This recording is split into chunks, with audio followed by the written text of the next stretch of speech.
Hello, ant keepers, and welcome to another episode of My Antics, where we explain how to take care of your colonies from a test tube all the way to an formicarium.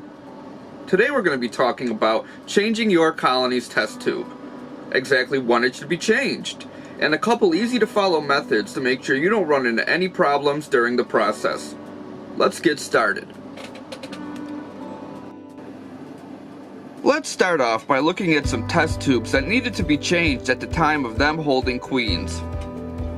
You can see the first indications of mold growing around the outside ring of the cotton. That's the first indication that your test tube needs to be changed.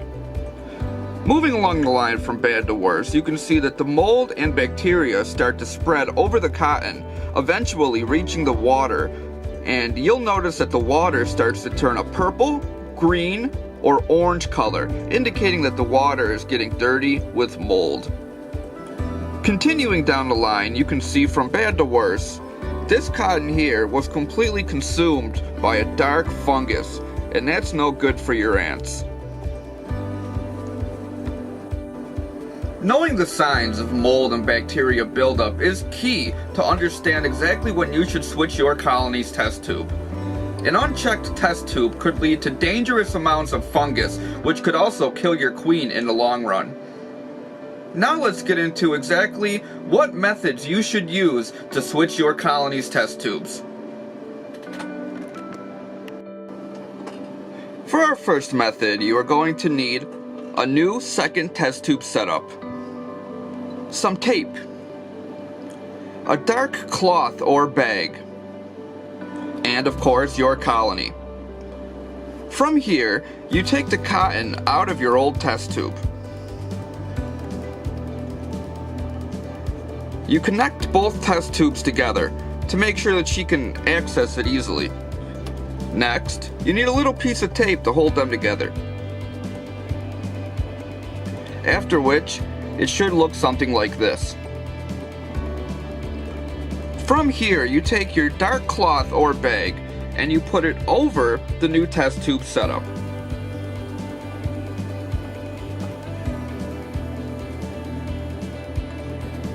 After that, you're going to need a bright light to aim at her old test tube to make sure that she understands that it's time to move. If you've kept your queen in the dark when not looking at her, she's not used to light, so that'll also help this situation as well.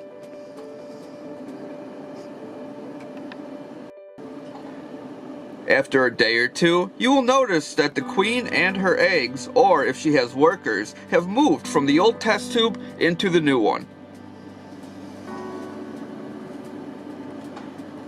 From there, you can remove the tape and the old test tube setup, put the cotton to block her in the new one, and you're good to go. This is how you use the light to dark method.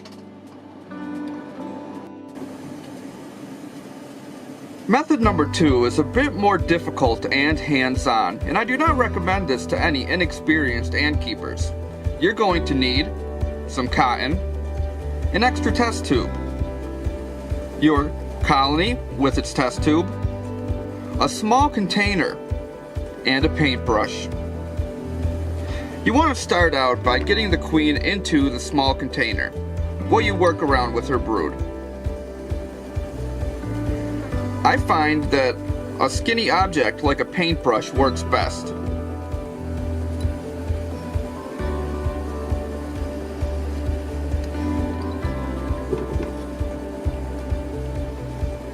From there, you can put your queen to the side. You can grab her again in a little while. From there, you can take a skinny object, I highly recommend a paintbrush, and you can gently roll her brood and eggs onto the paintbrush itself. At first, I would go one by one, for this is sort of a difficult process.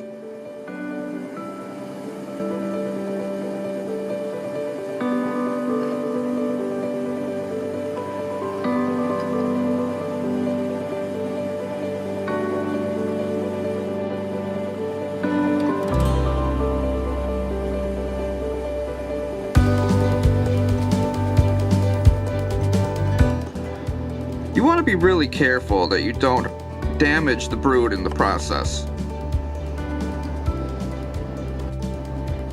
After you've placed all of her brood neatly in the new test tube setup, it's time to reintroduce the queen.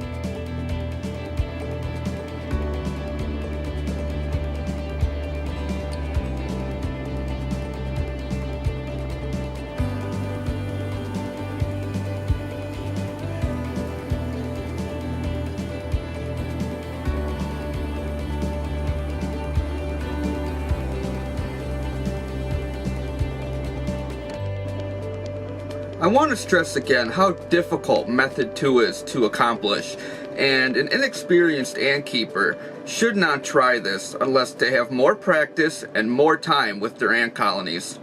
We talked about what to look for when you need to change your test tube, what fungus and bacteria growth looks like, and a couple different methods to make sure that you can switch your colony to a new test tube.